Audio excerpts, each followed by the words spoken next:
And we are in for a treat tonight. Our speaker is Tracy Todd. Tracy is a longtime staff member of Middleton Place Foundation, and in his current position, Vice President Museums, he directs all interpretive programming for the foundation. He also oversees Middleton's preservation initiatives and conservation easements. Tracy received his undergraduate degree from the College of Charleston and his master's from the Citadel. He is passionate about public history and is an expert in using the resources of the Middleton family and sites in public and school group programming. In 2008, Tracy, along with Barbara Doyle and Mary Edna Sullivan, co-wrote Beyond the Fields, Slavery at Middleton Place. Tracy is very proud of the many recent happenings at Middleton Place, including significant additions to their collections, the Stable Yards Rejuvenation Project, and the expansion of interactive curriculum-based education programs. Tracy lives in West Ashley, exactly halfway between Middleton Place and the Edmonston Alston House, with his wife Paulette, their 9-year-old son Jack, and their yellow lab, Biscuit. Please join me in welcoming Tracy Todd.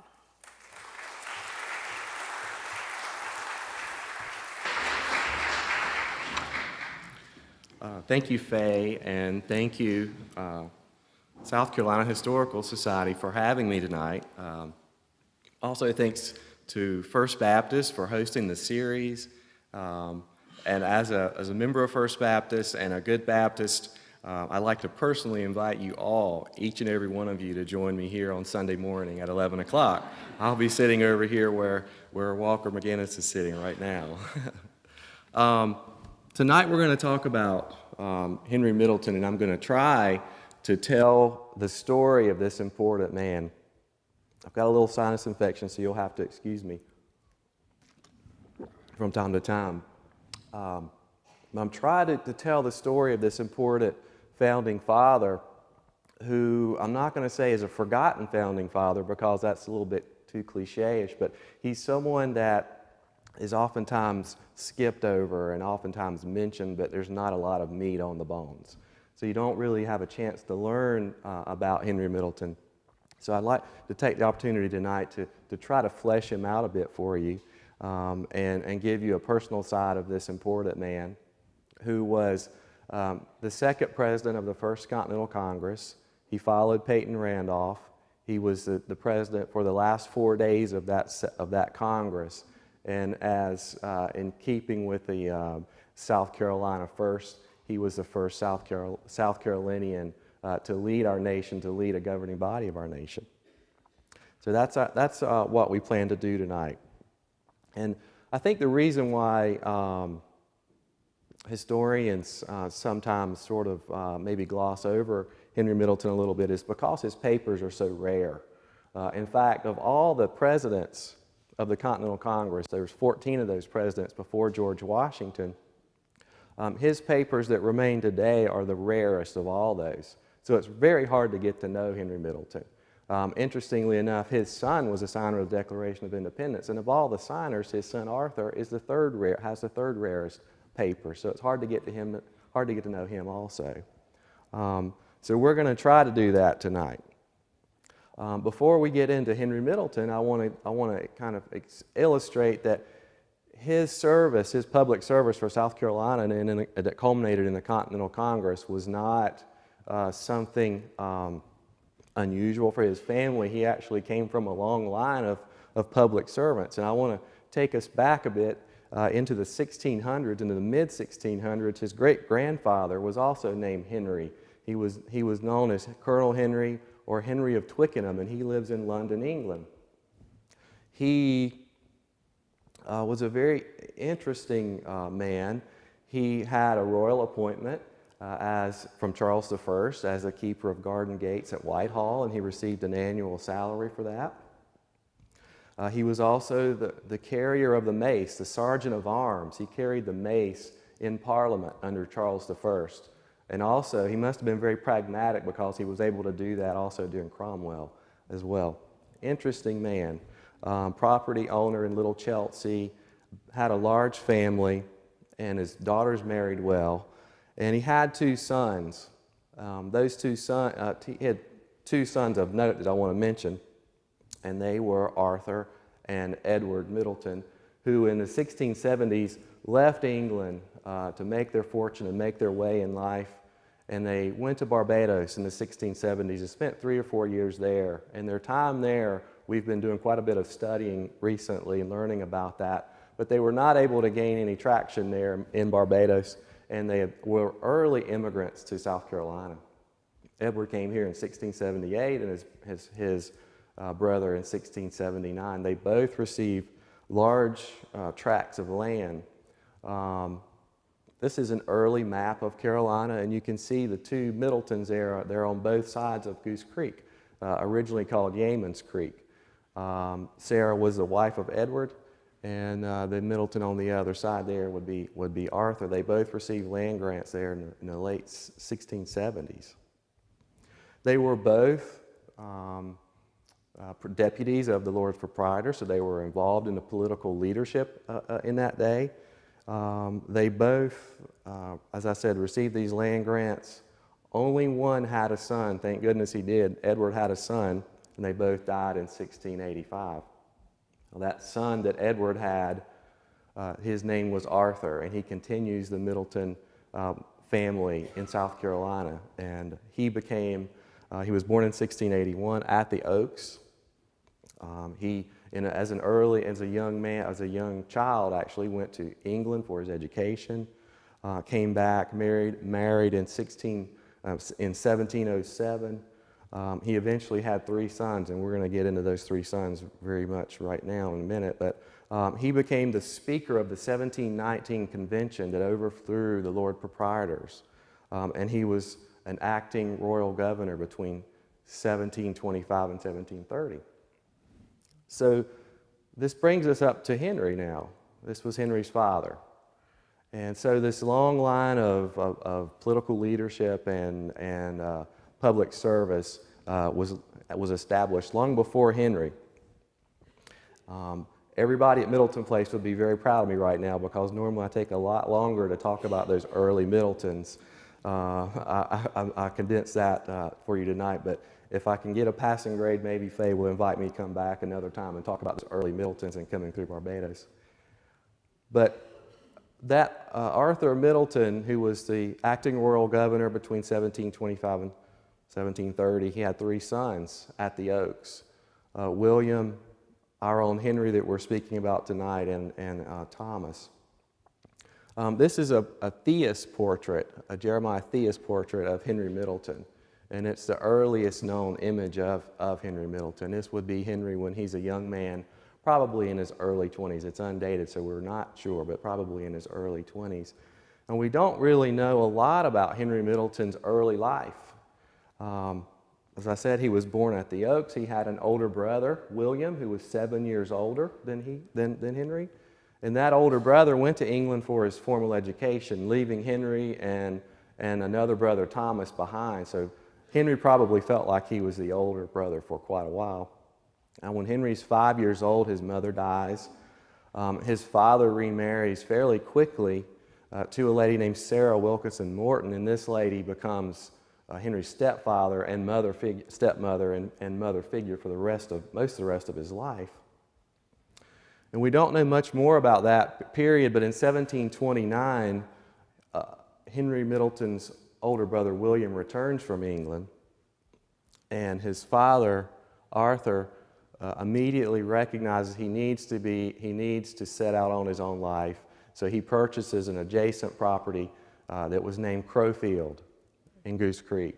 And I'm sure many of you are familiar with this stony drawing of Crowfield.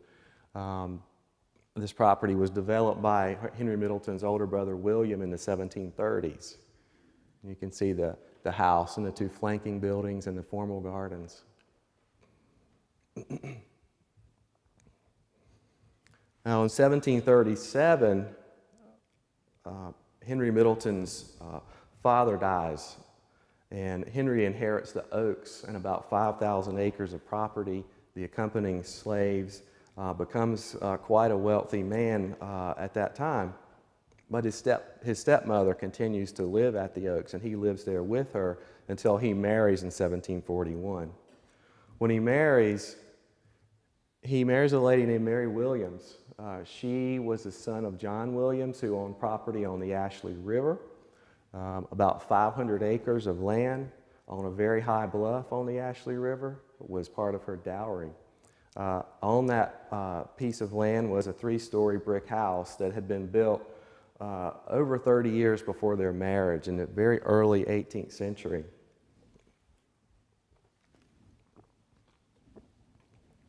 Now, taking on the example probably of his older brother at Crowfield, Henry Middleton sets out to begin his own showplace. He employs an English gardener, and soon Middleton Place is being talked about, is being recognized as a showplace, as a place to go visit and a place to go and enjoy. And you can see some similarities in the two properties.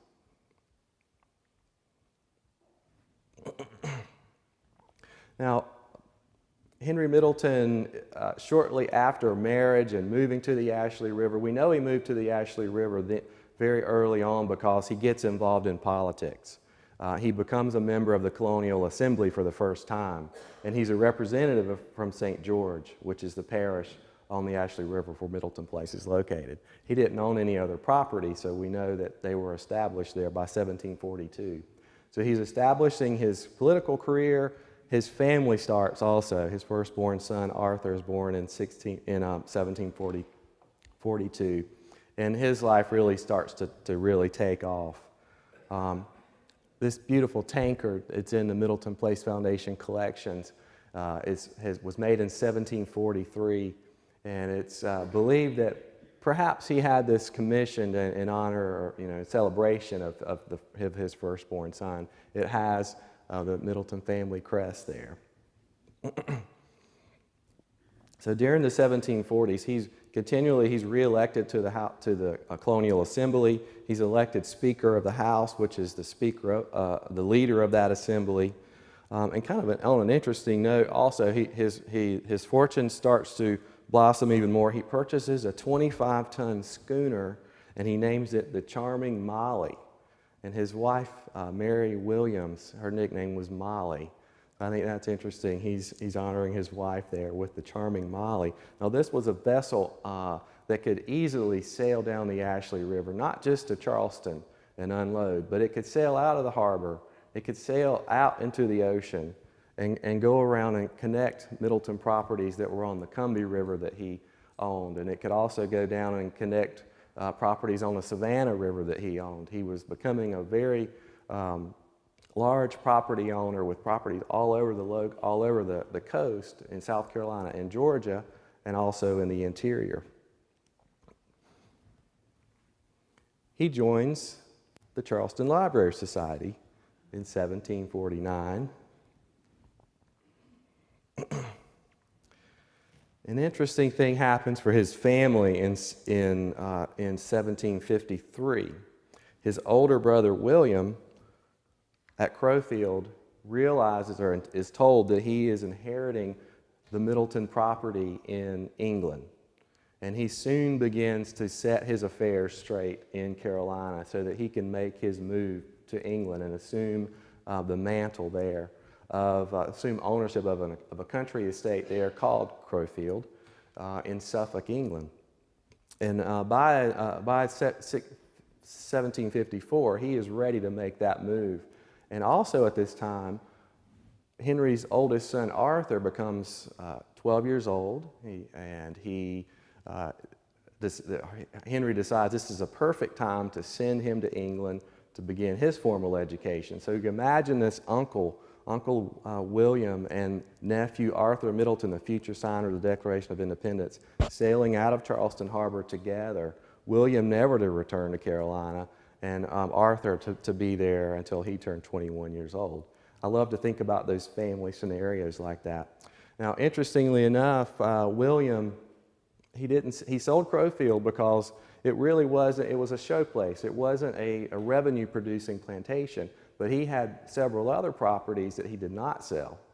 They were revenue-producing rice plantations, and he knew that life as a country estate owner in England, he may need that revenue from the rice that was being grown here in Carolina. And it created an interesting dynamic between William and his brother Henry, who stayed here. Henry watching over those rice plantations personally and helping manage those, and William in England helping to sort of oversee and watch after Arthur, Henry's first son.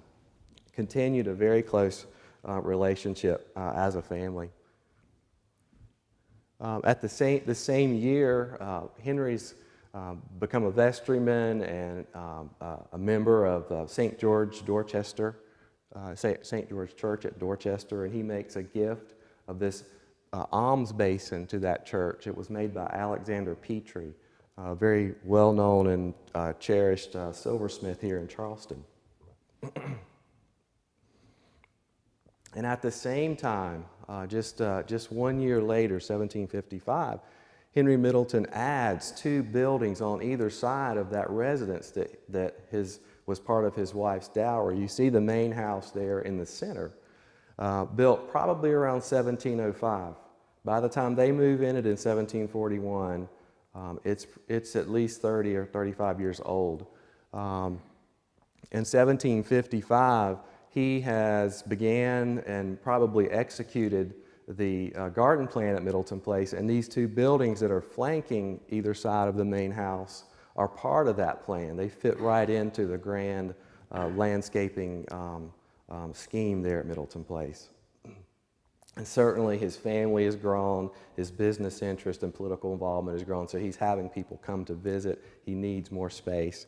The south flanker next to that large oak tree was a sort of a utilitarian office and place for gentlemen, a spillover for gentlemen sleeping quarters, and the north flanker became the family's library and art gallery. Now during Henry's lifetime, he died leaving an estate, and his library contained about 500 books. Certainly by the time the Civil War rolls around, the library has blossomed, and it's been described as having 10,000 volumes, so it's a very large library eventually.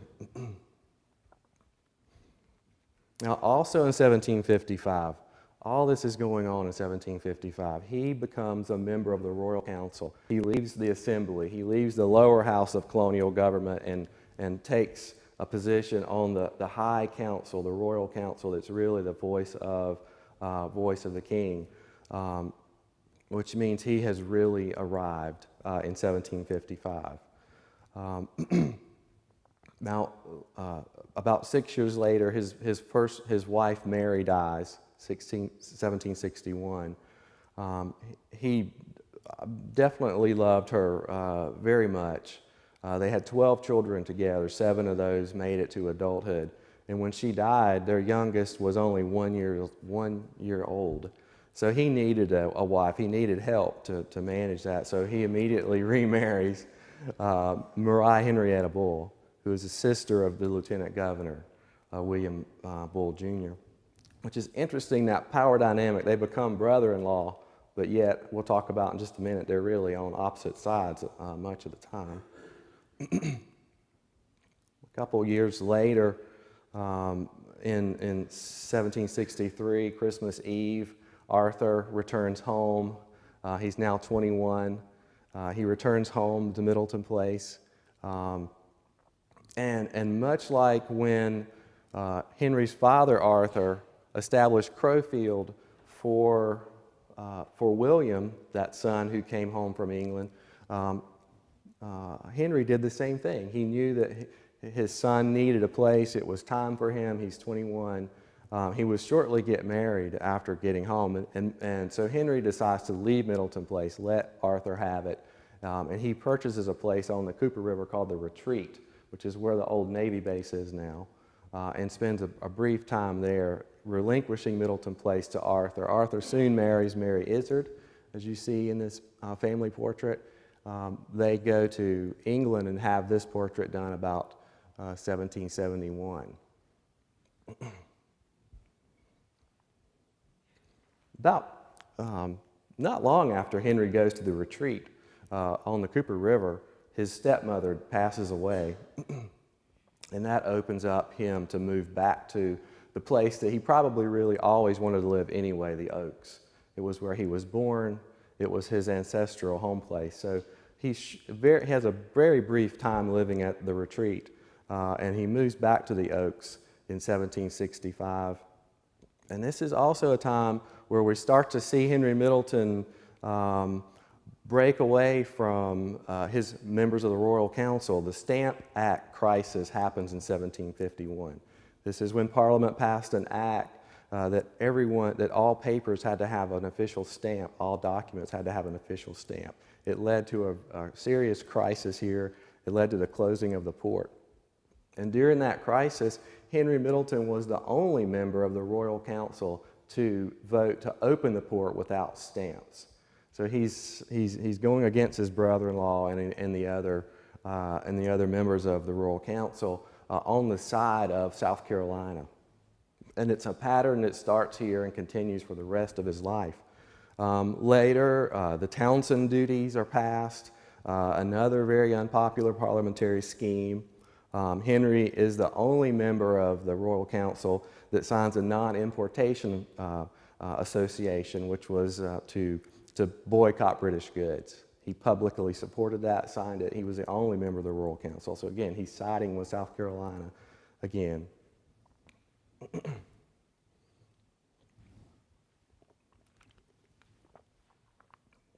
Now he finally resigns council in 1770. He resigns the Royal Council because he really feels that he's at odds. He's constantly at odds with the other members and he's not getting anything done. A couple of other instances happen of various affairs where he found himself on the wrong side of the majority or either alone. So in 1770 he resigns and pretty much goes into this sort of mini retirement. He goes back to the Oaks and sort of concentrates on his own affairs, his plantations and whatnot. And there's sort of this mini retirement, and during which time his second wife, Maria Henrietta Bull, dies.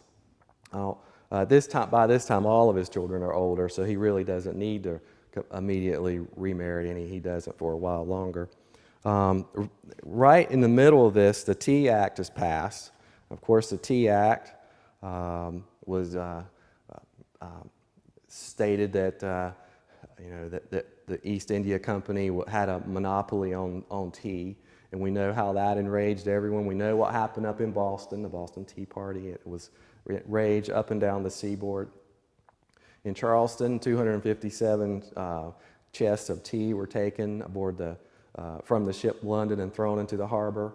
Or not thrown into the harbor, I should say. Not thrown in the harbor, but rather put in the exchange and later used for the war effort. The next thing that happens, and this is while Henry's in sort of this retirement, is the Intolerable Acts, which closed the port of Boston. It was a reaction to the Boston Tea Party. Closed the port of Boston, among other things, among many intolerable other things. So in response, an Intercontinental Congress is called. A convention meets, and Henry Middleton, of course, is elected to represent South Carolina in that Congress, along with John Rutledge, Edward Rutledge. By now, Edward Rutledge is Henry Middleton's son-in-law, Thomas Lynch, and Christopher Gadsden. Now, all the members of this delegation, Christopher Gadsden is by far out in front. He's ready to, get the flintlock out right now and go for independence. All the others are much more moderate, and Henry Middleton is really the leader of this moderate group. And many members in the Continental Congress are moderate at that time. Henry, by now, he's 57 years old. He's by far the oldest of the group. He's got the most political experience by far of any of them. And he had the position, he wanted the king to intervene. He wanted relief from parliamentary measures is really what he wanted. He still considered himself a subject of the king. Now, taking a brief break from all the political talk, let's talk about fashion for just a second. This is a waistcoat and breeches that are in the collection at Middleton Place. Going to the Continental Congress, there's been descriptions of the South Carolina delegates in the First and Second Continental Congress being dandies, being very, very well dressed, the most well dressed. And probably Henry Middleton, I'm not sure he would be considered a dandy, maybe Edward Rutledge, but not Henry Middleton. But I like to think about this suit of clothes maybe were worn in the Continental Congress by Henry Middleton. Our curators have studied it, and they think that the long waistcoat was just a shade out of style for that time, but maybe this older gentleman who's moderate, maybe he's not up to that fashion. So I like to think about that, that he may have worn this very waistcoat and breeches. Certainly, he's wearing it here. He's wearing it in this portrait of himself, and this portrait is undated. I like to think about this as our very mature elder statesman who's representing South Carolina in the Continental Congress. Now, while in Continental Congress, back to politics, the first thing that happens is a discussion of this Continental Association is sort of a boycott of British goods, and Henry makes a stand along with the other South Carolinians, except for Gadsden, who wanted to just do everything. But they made a stand that indigo and rice should be excluded. They actually walked out of the Congress to get those exclusions. They came back and settled for rice as an exclusion. So when this Continental Association was passed, rice was excluded, so they could still ship out their rice and still keep their livelihood, and that kept the Congress together. Later in the session, Peyton Randolph, who had been elected the first president, was called back to Virginia. And on October 22nd, 1774, Henry Middleton is elected president of the First Continental Congress. So again, as I said, he is the second of the 14 presidents before George Washington. Now, one of the major accomplishments that happens during the Continental Congress, besides the boycott that I mentioned, was sending a letter to the king addressing the grievances that they were all having. They wrote a letter. This letter was drafted in committee, and our own John Rutledge was on that committee. And I think this letter, there's the language and tone of it is very much in keeping with progression towards the Declaration of Independence. But it starts out by saying that they were clear, they clearly considered themselves Your Majesty's faithful subjects, and politely beg leave to lay our grievances upon the throne. So they're subject to his authority. They're asking for him to help. They pointed out many of their grievances. I can't point them out to you right now, but I will explain a few, which was that a standing army had remained in the colonies since the last war, the French and Indian War, and the commander, in times of peace, continues to remain supreme above all governments in America. Imagine a military commander is in charge of civil governments in America. That's one of their grievances. Colonial assemblies have been repeatedly and injuriously dissolved. Commerce has been burdened with useless and oppressive restrictions. Both houses of Parliament have resolved that the colonies may be tried that colonists may be tried in England for offenses alleged to have been committed in America, therefore depriving the right of a trial by their peers, a right that we hold dear today. They were complaining about not having that right. And they went on to sort of bow back down to the king and ask him for for interference there and help with Parliament. It goes on to explain that the duty of your Majesty in regard for the preservation of ourselves and our posterity, the primary obligations of nature and society, command us to entreat your royal attention to those who abuse your Majesty's authority, misrepresenting American subjects, Parliament, misrepresenting American subjects, and prosecuting the most desperate and irritating acts of oppression. So this letter was sent to the king, and they all signed it, but of course, when it was published in the newspapers, Look how it reads. The king refused to see it. It was published in the newspapers. Here's a few others. And President Henry Middleton was branded an actual rebel. And a letter was sent to General Gage, the British commander, to try and execute him along with other rebels such as Samuel and John Adams.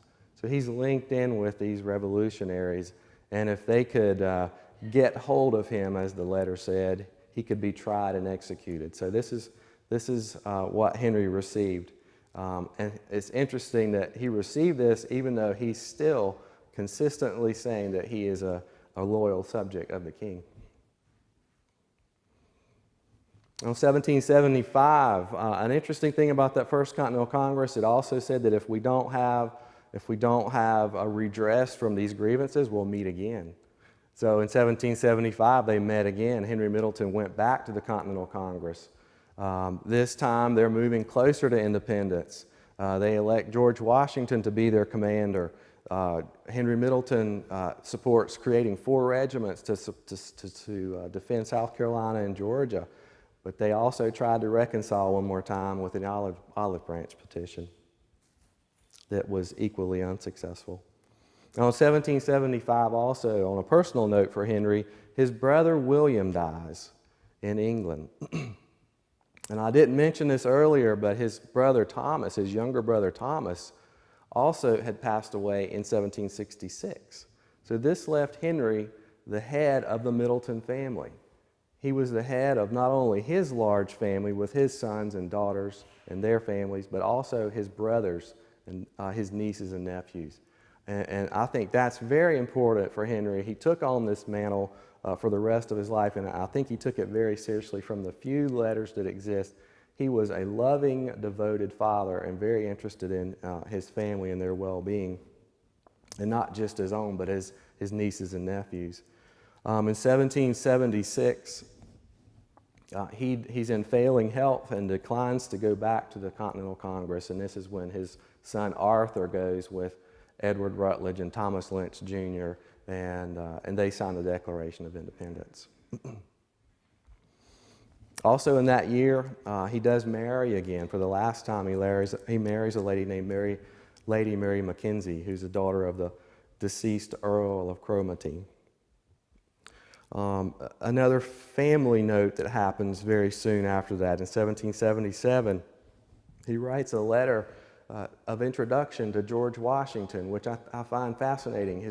And it makes perfect sense. Of course, they're colleagues, they're friends, they are acquaintances in the Continental Congress. And he writes a letter to George Washington introducing his son-in-law, Charles Cotesworth Pinckney, who wants to become part of Washington's staff. Of course, you know, he later becomes a general. And also, while this is going on, Henry is very, very supportive of South Carolina and their war efforts. This note was signed by Henry, backing it in 1775. And between 1778 and 1779, he loans 100,000 pounds, over 100,000 pounds, to the state of South Carolina. And that is just an astronomical figure. When you look at him purchasing plantations in the 1760s, and he pays 4,000 or 5,000 pounds for an entire plantation and all the slaves that are on it. I couldn't get my mind around what does 100,000 pounds mean. So I did one of those internet, currency converters. I can't vouch for this, of course, but it said that 100,000 pounds in 1778 is equal to $1.5 billion today. So he was supporting the South Carolina government in a way that very few could. He was one of the largest bondholders of South Carolina war debt, and of course that was never repaid. In 1780, as we're chronologically going here, Charleston Falls His two sons and his sons-in-law, are captured, held prisoner. State of his family is also very much in distress. He's failing in health. He's 63 years old by the time. So this is an area that I'm sure caused him great distress, and it's very interesting to think about this man who's continually looking out for South Carolina interest decides to take the oath of loyalty. I think he did that in order to be a backstop for his family, for his immediate family and his extended family. Regardless of the reason why, I think he really wanted to retire anyway to the Oaks, and sort of he did all he could do, financially and otherwise. But before signing that oath of allegiance, he wrote his own, and it's a very interesting little letter that he wrote to General Clinton. It says, "Sir, before this unnatural contest between Great Britain and America took place, I was happy and glorified to be a British subject. I would not have held myself absolved from the oath of allegiance which I had taken not to the colonies, but which I had taken not the colonists had been so severely treated as to be deprived of the support and protection of the Crown by acts of Parliament. Therefore left at liberty to provide for their own security. I must candidly confess, sir, that I find it difficult to divest myself of the partiality for a cause which I have been so long engaged. While this country," and he's always referring to South Carolina when he says this country, "while this country shall remain part of the British Empire, I will demean myself as becomes a true and faithful subject." It's an interesting letter, basically saying that as long as your side has control of my side here in South Carolina, I will follow the law. But it almost says if you're leave, I'm kind of going to go back. But Henry's letter it was not accepted. He did have to sign an official oath, and after he did, he retired to the Oaks. His sons and sons-in-laws were not exchanged until after Cornwallis was defeated. Arthur finally returned home to Middleton Place after being away for 2 years on Christmas of 1782. And in 1784, in very failing health, Henry Middleton decided he needed to start putting his estate in order, which he did, and he died January 13th of 1784 at age 67. He was laid to rest outside the chancel at Goose Creek Church, which we've shown here on a recent volunteer trip out to the church, just a stone's throw away from the Oaks. This is a memorial in the church to his grandfather Edward, his father Arthur, and then the Honorable Henry Middleton you see third down, and then his son Thomas. I think Henry Middleton, even though he did take the oath, as I said, I believe he had demonstrated his entire life. He was on the side of South Carolina, and he was providing a backstop for his family. I think he has a true legacy today, and it's part of the freedoms that we enjoy now that they wrote about in that letter, to have a trial by your peers, to not have a military commander over civilian affairs, to even gather like we are here tonight. Certainly that's Henry Middleton's legacy, along with Middleton Place, where his story is told daily. But tonight it's fun to concentrate on him because at Middleton Place he has to share the stage with Arthur and his grandson Governor Henry and all the other important Middletons. And of course I think he would be happy that Middleton Place has a mission of preservation, interpretation, and education about our shared history. This is part of his legacy, and this is his part of his legacy. This is a reunion of his descendants. Back in the early 90s, the family of Henry Middleton and his two brothers, William and Thomas, began to gather and have family reunions quite successfully, hundreds of Middletons coming from all around the world. But in 2001, they decided to invite the other side of their family, meaning the people who descended from enslaved people and other people who are connected. So what we have here is 2006, the first reunion of descendants of Middleton Place, a very successful reunion where over 350 people from all walks of life, black and white, came together for a long weekend and had a terrific time coming together, getting to know each other, sharing experiences, sharing history, and I certainly think Henry Middleton would have been proud. I'm almost finished. I'm going to finish up here just quickly and take a few questions. About 10 days ago, I don't know if you were here, but at First Baptist we had Eric Metaxas come and speak. He's a best-selling author who wrote Amazing Grace, the story of Henry Wilberforce. And kind of funny, he's quite funny, great speaker. And at the end he said, I think I'll take a few questions, but I prefer them to be true or false. And I was kind of thinking about that tonight. But before I turn it over to Faye, I'm going to just finish with a few quotes about Henry Middleton. There's not many that exist, unfortunately, but I have a few here. Henry Lawrence said, that gentleman is in all respects a man of honor, understanding, precision in business, and very well qualified for a trust. He said that after Thomas, Henry's brother, died in 1766, left extraordinary debts and a messy, messy estate. Henry stepped in and helped his nephew, William, settle that estate. And of course, this is when Henry Lawrence made that statement. A little bit later, Henry Lawrence made another statement about Henry Middleton. He said, Mr. Middleton, although this is in reference to him taking the oath. He says, Mr. Middleton, although he has been president of a Congress, he loves his rice fields. I think he should have said loves his family. That would be better well put. Now, in 1774, the South Carolina Gazette wrote, Henry Middleton was for years a member of His Majesty's Council here, but had virtue enough to quit it when he found he could no longer be of service to his country there. And again, South Carolina, his country of South Carolina. John Adams wrote, Mr. Middleton was silent. This is in the Continental Congress. He was silent, reserved. Young Rutledge was high enough. Of course, his son-in-law.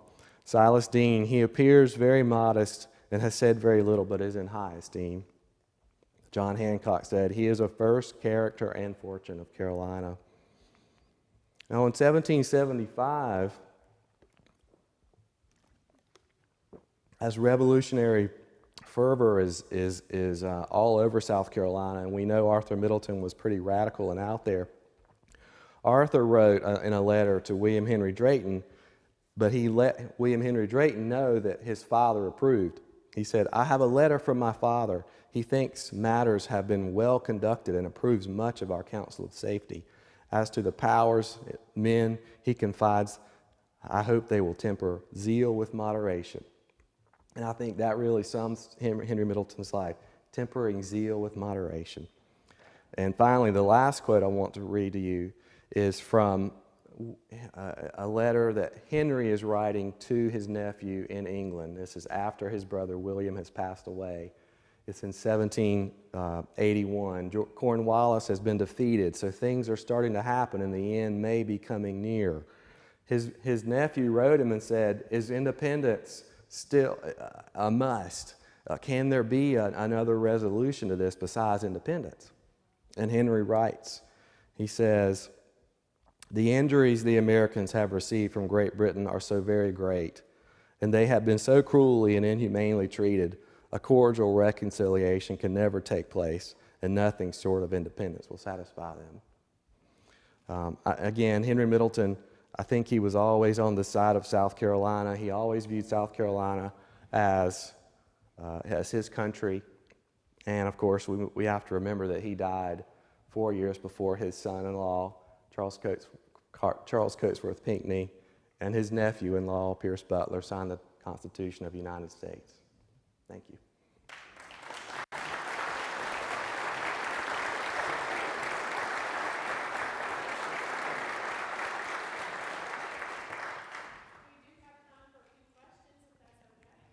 I will try my best. True or false? Yes, sir. You said he loaned this money to South Carolina and was never paid back. Did not the federal government, after the Constitution was passed, assume all the state's debts? Well, he passed away in 1784, and I'm not sure, I've never seen anything that said otherwise, that any of his descendants collected anything or his estate was ever paid back. I'm not saying it didn't happen, but I'm just saying I've never seen it. Yes, 2 questions back there. Do you have any information on Mary Williams, or is there any kind of painting of Mary Williams anywhere? Her memorial on her at Middleton Place on the family tomb describes her in very loving terms. There's no image. There's no image of her that we know of. Her father, there were more than one John Williams, and her father's been difficult to learn about. But if you email me, ttodd@middletonplace.org, my name's Tracy Todd, ttodd@middletonplace.org, I can share with you from our research files. Did Arthur also sign the oath? No. No, Arthur did not. Neither did Arthur's younger brother Thomas, or Edward Rutledge, or Charles Coatsworth Pinckney. One brother-in-law did, Charles Drayton, who had married also one of the Middleton daughters. Yes, sir.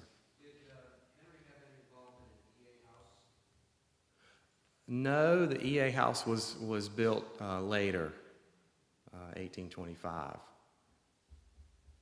The connection between Middleton Place and the EA House really falls into that antebellum period when Williams Middleton is the owner of Middleton Place, and he and the Austins are closely related. Did Henry own property on the peninsula, a townhouse in Batesville? He did. He owned 69 Broad Street, no longer there. He inherited a property with his second wife on Meeting Street. I don't recall the name, but he did own that for a while, and he sold it. I think it was 39. But 69 Broad Street was his main townhouse. Yes?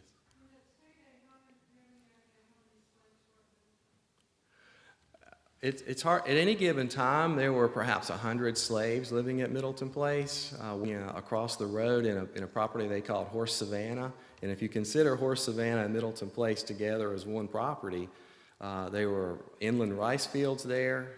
So there was a lot going on. They could actually ship the rice out through Rantolt's Creek and out that way and not even come to Middleton Place. But if you look at it, it's hard to say, but if you take a snapshot in history, maybe around 90 to 100 at any specific time.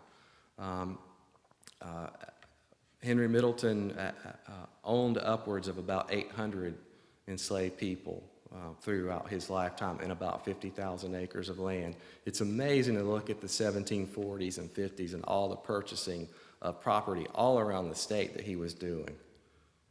It's often been written that he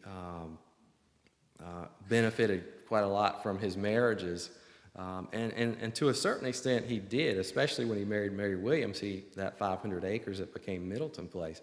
But when you look at the whole of the things that the purchases he was making, what he inherited or what he acquired through those marriages was pretty small. Any more questions? Yes. When Henry's brother William died in England, what became of that property? Were his sons old enough to assume responsibility for that, or did Henry have to guide that as well? No, he did not have to guide it. That family continues in England today. Crowfield Hall was eventually was torn down, and Shrubland Hall was built nearby, and that became the family estate up until very, very recently. That family continues today. The Middleton Place Foundation is in very close contact with that family. Yep. Well, thank you very much. I enjoyed it.